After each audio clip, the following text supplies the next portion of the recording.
ഇന്ന് നമ്മളൊരു അടിപൊളി വിദേശ മാവിനാണ് പരിചയപ്പെടാൻ പോകുന്നത്. ഓൾ സീസണായിട്ടുള്ള തായ് വസ്ത്ര. കിട്ടെല്ലാം സൂപ്പർ മാവാണ്, പക്ഷേ പറഞ്ഞിട്ട് കാര്യമില്ല, ഇന്ന് കത്തി വെക്കാൻ പോവാണ്.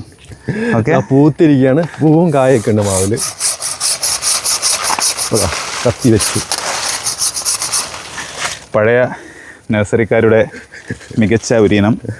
ഒരു 1-2 വർഷത്തേക്ക് പഴയ ഒരു യൂട്യൂബ് വീഡിയോസൊക്കെ എടുത്ത് കണ്ടാൽ മതി തായ് വസ്ത്ര എന്താണെന്നുള്ളത് മനസ്സിലാക്കാൻ വേണ്ടി. ഒരു രക്ഷയില്ലാത്ത മാവാണ്, പക്ഷേ കാലം കഴിഞ്ഞു. ഇതിൻ്റെ ഔട്ട്ഡേറ്റഡ് ആയി. 5 പൈസക്കില്ലാത്ത മാങ്ങയാണ്.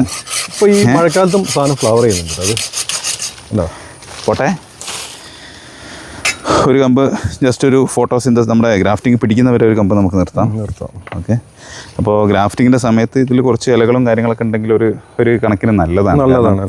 ഫോട്ടോസിന്തസിസും ഇതിനെ ന്യൂട്രീഷൻ ട്രാൻസ്പോർട്ടേഷനും കാര്യങ്ങളൊക്കെ പ്രോപ്പറായിട്ട് നടക്കും. അതുകൊണ്ട് നമ്മളൊരു കമ്പ് നിർത്തിയിട്ടുണ്ട്. അപ്പോൾ അങ്ങനെയാണ് ഇതിൻ്റെ കാര്യങ്ങൾ. അപ്പോൾ നമുക്കിതിനെ സൈസാക്കി കളയാം.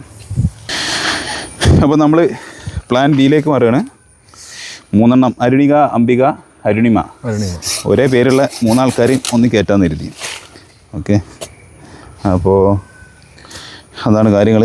അപ്പോൾ ഇങ്ങനെ ചെയ്യുമ്പോൾ നമ്മളിതിൻ്റെ കഴിവതും ഈ എഡ്ജസൊക്കെ ഒന്ന് വൃത്തിയാക്കുക. വേറെ ഒന്നും കൊണ്ടല്ല, ഇങ്ങനെ ഉള്ള എഡ്ജസ് ഉണ്ടെങ്കിൽ പെട്ടെന്ന് ഫംഗൽ ഇൻഫെക്ഷൻ വരാൻ സാധ്യതയുണ്ട്. കാരണം അതൊരു എന്താ പറയുക, ഫംഗിസൈഡ് അപ്ലൈ ചെയ്യണം. നമുക്ക് ഫംഗിസൈഡ് അപ്ലൈ ചെയ്തിട്ട് ചെയ്യാം.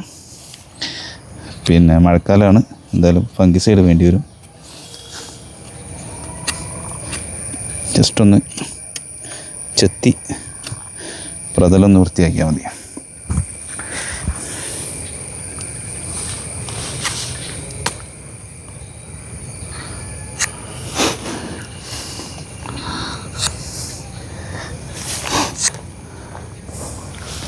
ഇത് നമ്മൾ ചെയ്യുമ്പോൾ ഇതിപ്പോൾ ഒരു ചെരിവിലാണ് നിൽക്കുന്നത്. അപ്പോൾ ഇങ്ങനെ ചെരിഞ്ഞ് നിൽക്കുന്ന കമ്പുകളാണെങ്കിൽ കഴിവതും ഇതിൻ്റെ ടോപ്പിൽ കൊടുക്കാൻ നിൽക്കുക. കാരണം ഗ്രാഫ്റ്റ് പിടിച്ചു കഴിഞ്ഞാൽ ഇവിടെ ഒരു സപ്പോർട്ട് ഉണ്ടാവും. ഇവിടെ ആണെങ്കിൽ നേരെ ഒടിഞ്ഞ് താഴേക്ക് പോകും. അപ്പോൾ ചെരിഞ്ഞ് നിൽക്കുന്ന കമ്പുകളാണെങ്കിൽ ഇതുപോലെ മുകളിൽ നിന്ന് കൊടുക്കുന്നതാണ് നല്ലത്. ഓക്കെ, അപ്പോൾ ഇതാണ് തായ് വസ്ത്ര. ഒരു കാലത്തെ കൊതു കാരണം ഒരു രക്ഷയില്ല, നമുക്ക് ഫോക്കസ് ചെയ്യാൻ പറ്റുന്നില്ല. ഒരു കാലത്തെ രാജാവായിരുന്നു അല്ലേ ഈ മാവ്? ഒരു കാലത്തെ രാജാവായിരുന്നു തായ് വസ്ത്ര. ഞാനിപ്പോൾ 2 ദിവസം മുന്നേ ഗുജറാത്ത് പോയിരുന്നു. അപ്പോൾ അവിടെയും ഈ വസ്ത്ര പല പേരിൽ, അവിടെ സദാബഹാർ അങ്ങനെ പല പേരിലും അവിടെ ഇറങ്ങുന്നുണ്ട്. അവിടെയൊക്കെ പറയുന്നത് അൽഫോൺസേക്കാളും കേസറിനേക്കാളും നല്ല ടേസ്റ്റുള്ള മാങ്ങയായിട്ടാണ് അവിടെ ആളുകൾ അതിനെ മാർക്കറ്റ് ചെയ്യുന്നത്.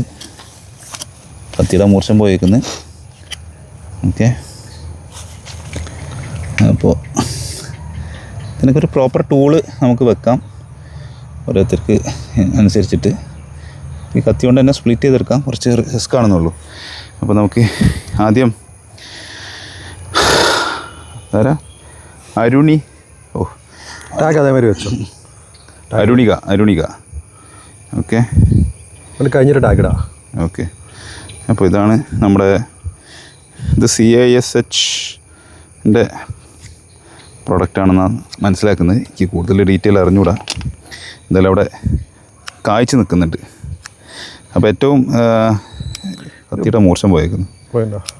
ഇതിലേറ്റവും വലിയ കാര്യം എന്താണെന്ന് വെച്ച് കഴിഞ്ഞാൽ, നമ്മൾ പോയ നമ്മുടെ അനിൽ നഴ്സറി ഉണ്ടല്ലോ ഗുജറാത്തിൽ, പുള്ളി കാലങ്ങൾക്ക് മുന്നേ പല പ്രൈവറ്റ് നഴ്സറിയിൽ നിന്നും ഈ റവന്യങ്ങളൊക്കെ വാങ്ങിയിരുന്നു. പക്ഷേ സാധനം മൊത്തം മാറി പിന്നെ നേരെ യൂണിവേഴ്സിറ്റി പോയി വാങ്ങിച്ചതാണെന്നാണ് പറയുന്നത്. അപ്പോൾ ഈ ഒരു പ്രശ്നം നമ്മുടെ ഇവിടെ മാത്രമല്ല, വേൾഡ് വൈഡാണ്. അപ്പോൾ ഇനം മാറിപ്പോകുന്നതൊക്കെ വേൾഡ് വൈഡുള്ള പ്രശ്നങ്ങളാണ്. ഇത് അരുണിമ അല്ലേ? അരുണിമ. ഈ പേര് ഭയങ്കര കൺഫ്യൂഷനാട്ടോ, ഈ 3 ഇനങ്ങളെയും. അരുണിക, അരുണിമ, അംബിക എല്ലാം എനിക്ക് തന്നെ കൺഫ്യൂഷൻ ആവുന്നുണ്ട്. ഏതൊരു മാങ്ങ, നമുക്ക് കുറച്ചൊരു ലേറ്റ് സീസണാണിത്.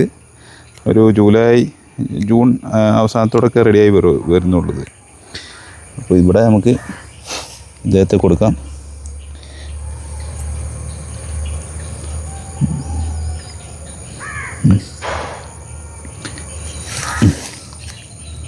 അങ്ങനെ ഫ്ലഷ് ഫിറ്റായിട്ട് നിന്നാൽ മതി. ഇത് നമ്മുടെ ഇതിങ്ങനെ കറക്റ്റ് ഫിറ്റായി നിൽക്കുക.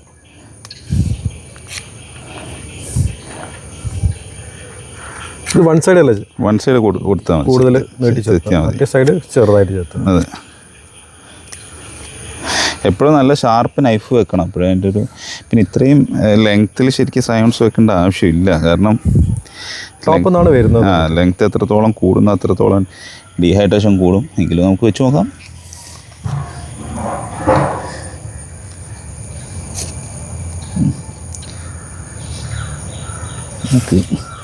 അവിടെ ഒന്ന് കട്ടായി പോയിട്ടുണ്ട്. ഇവിടെ കട്ട് ചെയ്താള്, ഇവിടെ കട്ട് ചെയ്താള്.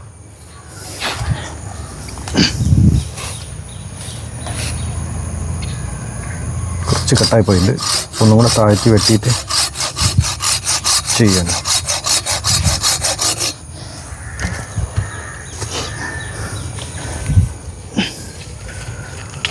ഇതിൻ്റെ അകത്ത് ഇതുപോലത്തെ ഈ പൊടികളൊക്കെ കയറി കിടക്കുന്നുണ്ടെങ്കിൽ നമ്മൾ അത് ഒഴിവാക്കണം. അപ്പോൾ ഈ കട്ട് ചെയ്തപ്പോൾ പൊടി അകത്തേക്ക് പോയി. ഇതിനകത്ത് പൊടിയോ ചളിയോ കാര്യങ്ങളോ ഒന്നും കിടക്കരുത്. നമ്മുടെ മനുഷ്യന്മാരെ പോലെ തന്നെയാണ്. ഒരു വൂണ്ട് വന്നു കഴിഞ്ഞാൽ ആ വൂണ്ട് കെയർ എങ്ങനെയാണോ ചെയ്യുന്നത് അതുപോലെ തന്നെ നമ്മൾ ഈ ഇനങ്ങളൊക്കെ ഇതിൻ്റെ ഈ ഗ്രാഫ്റ്റിംഗ് സർഫസിനൊക്കെ നമ്മൾ വൃത്തിയായിട്ട് വെക്കണം. അതിൽ വൃത്തികേടാവുന്നതിനനുസരിച്ചിട്ട് പൊടിയോ ചളിയൊക്കെ കയറുന്നതിനനുസരിച്ചിട്ട് ഈ ഗ്രാഫ്റ്റ് യൂണിയനിൽ ഇൻഫെക്ഷൻ വരും. ഇൻഫെക്ഷൻ വന്നാൽ പിന്നെ ഗ്രാഫ്റ്റിംഗ് ഫെയിലായി. ഇപ്പോൾ ഈവൻ ഇതുപോലത്തെ ഈ ചണത്തിൻ്റെ ടാഗ് പോലും നമ്മൾ ഇടാൻ പാടില്ല. കാരണം ചണ എപ്പോഴും ഈർപ്പം പിടിച്ചു നിർത്തിയിട്ട് അതിലേക്കുള്ള ഇൻഫെക്ഷൻ വരും. അപ്പോൾ ഇത് സാധാരണ നമ്മുടെ മറ്റെല്ലാ കാര്യങ്ങളെയും പോലെ തന്നെയാണ് ഇതിൻ്റെ. ഇത് നമ്മളിപ്പോൾ ഐഡൻറ്റിഫിക്കേഷൻ വേണ്ടിയിട്ടാണ് എന്തായാലും മാറ്റും. അപ്പോൾ ഇത് കണ്ടിട്ട് ആരും ഈ ചണനൂലും അങ്ങനത്തെ സാധനങ്ങളൊന്നും ഇടരുത്. അപ്പോൾ അതൊക്കെയാണ് ഇതിൻ്റെ കാര്യങ്ങൾ. അപ്പോൾ നമ്മൾ ഈ സൈസിലുള്ള ബാർക്ക് എന്ന് പറയുന്നത് ഹൈലി സക്സസ്ഫുൾ ആട്ടോ. എല്ലാവർക്കും ചെയ്ത് പഠിക്കാൻ പറ്റിയ ഒരു സൈസാണ്. എന്തായാലും വീട്ടിൽ ഇതുപോലത്തെ തൈവസ്ത്രയും കൊട്ടുകോണം നമ്മൾ പറയൂല, ട്രിവാൻഡ്രംകാട് നല്ല അടി ഉറപ്പാണ്. തിരുവനന്തപുരംകാരെ തെറിയാണ് സഹിക്കാൻ പറ്റാത്തത്. അപ്പോൾ അത് രണ്ടും നമുക്ക് താങ്ങാനുള്ളൊരു ശേഷി ഇപ്പോൾ ഇല്ലാത്തതുകൊണ്ട് നമുക്ക് കൊട്ടുകോണത്തിനെ മാറ്റി പിടിക്കാം. കൊട്ടുകോണം പൈതവേ നല്ലൊരു നാട്ടുമാങ്ങയാണ് കേട്ടോ. എന്തൊക്കെ പറഞ്ഞാലും ഒരു ടേബിൾ ക്വാളിറ്റി ആയിട്ട് ടേബിൾ പർപ്പസിന് വെക്കാൻ പറ്റിയ ഒരു ഇനം തന്നെയാണ്.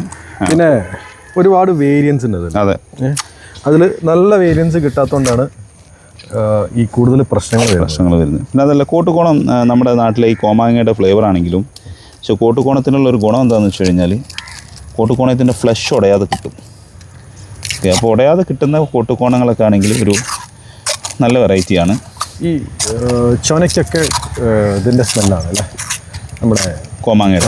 അതെ, അതിപ്പോൾ നമ്മുടെ ഇതുണ്ടല്ലോ TJC, ശ്രീലങ്കയുടെ വളരെ പോപ്പുലർ ആയിട്ടുള്ള ഒരു ഇനമാണല്ലോ TJC. പക്ഷെ അതിന് വരെ നമ്മുടെ മൂവാണ്ടൻ്റെ ഫ്ലേവറാണ് നമുക്ക് തോന്നുന്നത്. നമുക്ക് കേരളക്കാർക്ക് ഈ മൂവാണ്ടൻ കഴിച്ച് ശീലമുള്ളതുകൊണ്ടാണ് നമുക്ക് അതിനൊരു നിലയും വിലയില്ലാത്തത്. അല്ലാത്തവരെ സംബന്ധിച്ചിടത്തോളം it's A good flavour. Okay, ഇപ്പോഴും കേരളത്തിൽ മിക്ക ആളുകളും പറയാം മൂവാണ്ടൻ നല്ല നല്ല. അപ്പോൾ കോട്ടുകോണത്തിൻ്റെ ഫ്ലേവർ എന്ന് പറയുന്നത് അത് നമ്മുടെ ഒരു തനതായ കേരളത്തിൻ്റെ ഒരു ഫ്ലേവറാണ് കോട്ടുകോണത്തിന് വരുന്നത്. നമ്മൾ കുറേ തായ്ലൻഡ് മാങ്ങകൾ കഴിച്ചു, പക്ഷേ അതിലൊന്നും കോട്ടുകോണത്തിൻ്റെ ഫ്ലേവർ നമുക്ക് അധികം കിട്ടിയിട്ടില്ല. അപ്പോൾ അതിൻ്റെ അർത്ഥം എന്ന് പറഞ്ഞാൽ ഒരു പക്ഷേ ഇവിടെ ഉത്ഭവിച്ചു വന്ന ഫ്ലേവറൊക്കെ ആയിരിക്കാം. അപ്പോൾ നമ്മുടെ കേരളക്കാരുടെ ഒരു ഫ്ലേവറാണ്. നമുക്ക് അതിൻ്റെ ഒരു നൊസ്റ്റാൾജിയ, അതിൻ്റെ മെമ്മറീസ് ഒന്നും നമ്മുടെ മനസ്സിൽ നിന്ന് എടുത്ത് കളയാൻ കഴിയില്ല എത്ര പറഞ്ഞാൽ. അപ്പോൾ ആ രീതിയിൽ നമ്മൾ കോമാങ്ങയെ കമ്പയർ ചെയ്ത് നോക്കുമ്പോൾ കൊട്ടുകോണത്തിൻ്റെ ഒരു സുപ്രീമസി അവിടെ വരുന്നതെന്ന് പറഞ്ഞാൽ അതിൻ്റെ ഫ്ലഷിൻ്റെ ക്വാളിറ്റിയിലാണ്. ശരിക്കും കോമാങ്ങയുടെ ഒരു പ്രോ വേർഷനാണ് അല്ലേ? പ്രോ വേർഷൻ, ഉടയാത്ത കോമാങ്ങയാണ് കോട്ടുകോണം. അപ്പോൾ ഇതിൻ്റെ ഗ്രാഫ്റ്റിംഗ് കൂടെ കഴിഞ്ഞിരിക്കുകയാണ്. അപ്പോൾ ഇതിനെ നമ്മൾ ടാഗ് ചെയ്യുന്നുണ്ട്. ഇത് ഉടനെ തന്നെ മാറ്റും. നമ്മൾ സാധനം മനസ്സിലാക്കാൻ വേണ്ടി ഇട്ടതാണ് ഇപ്പോൾ. അപ്പോൾ ഈ പറയുന്നത് ഇത് Ambika Arunima, sorry this is Arunima Ambika. എന്തായാലും നല്ല കളർഫുള്ളായിട്ടുള്ള നല്ല മാങ്ങയാണ്. മൂന്ന് നല്ല കളേഴ്സാണ്. നല്ല കളറായിട്ടുള്ള അടിപൊളി മാങ്ങയാണ്. അതിൽ എനിക്ക് തോന്നുന്നു അരുണിക ചെറിയ മാങ്ങയാണ്, പക്ഷെ നല്ല സ്വീറ്റ്നെസ് ഒക്കെ വരുന്ന അടിപൊളി മാങ്ങയാണ്. കുറച്ച് സയൻസ് കൂടെ ഉണ്ട്.